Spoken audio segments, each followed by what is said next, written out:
जिंदाबाद जिंदाबाद, हमारी मांगे पूरी करो, हमारी मांगे पूरी करो। अतिथि शिक्षक संघ के बैनर तले तिलका मांझी भागलपुर विश्वविद्यालय भागलपुर के अहाते में एक दिवसीय धरना दिया गया। अतिथि शिक्षक संघ के अध्यक्ष ने बताया कि विभिन्न मांगों को लेकर यह धरना दिया जा रहा है। सर ये बताइए क्या मसला है, किस चीज़ के लिए धरना है?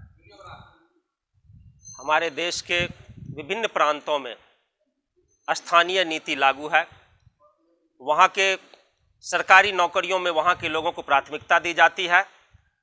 आपको मध्य प्रदेश में देखिए, पूर्व से भी वहाँ पर डोमिसाइल नीति लागू है और अभी हाल में वहाँ के मुख्यमंत्री ने कहा है कि मध्य प्रदेश में सरकारी नौकरी में सिर्फ मध्य प्रदेश के लोगों को ही मौका दिया जाएगा, बाहरी लोगों को मौका नहीं दिया जाएगा। तो बिहार में जो सहायक प्राध्यापक की नियुक्ति होने वाली है, इसमें हमारी मांग है कि इसमें भी डोमिसाइल नीति लागू किया जाए। यहाँ पर सिर्फ बिहार में रहने वाले लोगों को सहायक प्राध्यापक में नियुक्त किया जाए। धरने में शामिल डॉक्टर बी नूरजहां ने बताया, राज्य सरकार से उनकी मांगे हैं कि अतिथि शिक्षकों के वेतन में वृद्धि और उन्हें नियमित किया जाए। सर फिलहाल हम लोगों की डिमांड ये है कि हम लोग पिछले 1.5 साल से कोई 1 साल से यहाँ पे काम कर रहे हैं, ठीक है।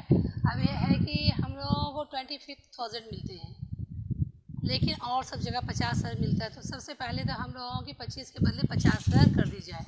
इसलिए जो हम लोग जो पहले से ये अतिथि शिक्षक के रूप में काम कर रहे हैं, तो हम लोगों को नियमित कर दिया जाए पहले। अतिथि शिक्षकों का कहना है कि अगर उनकी मांगें नहीं मानी गईं तो आगे भी लगातार आंदोलन जारी रहेगा। देखिए, आज तो एक दिवसीय धरना दिया जा रहा है, फिर दूसरे विश्वविद्यालयों में भी शायद धरने दिए जाएंगे। फिर हम लोगों का की प्लानिंग है कि इस धरने को आमरण अनशन के रूप में तब्दील किया जाए।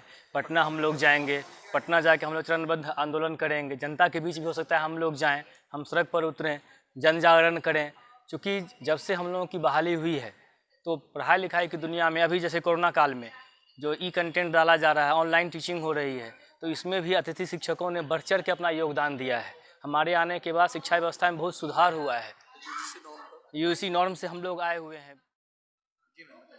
अगर सरकार हमारी मांगों को लगातार अनदेखा करती रहती है, अनसुनी करती है, तो फिर जैसा कि हमारे अध्यक्ष महोदय का मानना है, हम उनके संरक्षण में एक व्यापक आंदोलन करेंगे और राज्य स्तरीय धरना प्रदर्शन होगा, जिसमें है ना सरकार को हमारी मांगों को है ना किसी भी तरीके से है ना जायज़ रूपी करार देना होगा, क्योंकि ये जो हमारी मांगे हैं वो यथासंभव जायज़ है।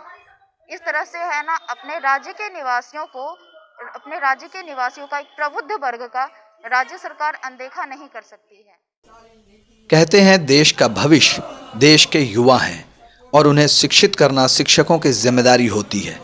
लेकिन शिक्षकों को बार बार अपनी मांगें मनवाने के लिए प्रदर्शन करना पड़ता है, जो पूरे राज्य की शिक्षा और शिक्षा विभाग के लिए अच्छी बात नहीं है। न्यूज़ द पैशन के लिए तिलका मांझी भागलपुर विश्वविद्यालय से गोहर आलम की रिपोर्ट। Mobile campus, new Shah market Bhagalpur, deals in mobile spare parts, battery, charger and tools. MJ electronics, Shah market Bhagalpur, deals in all types of electronic goods.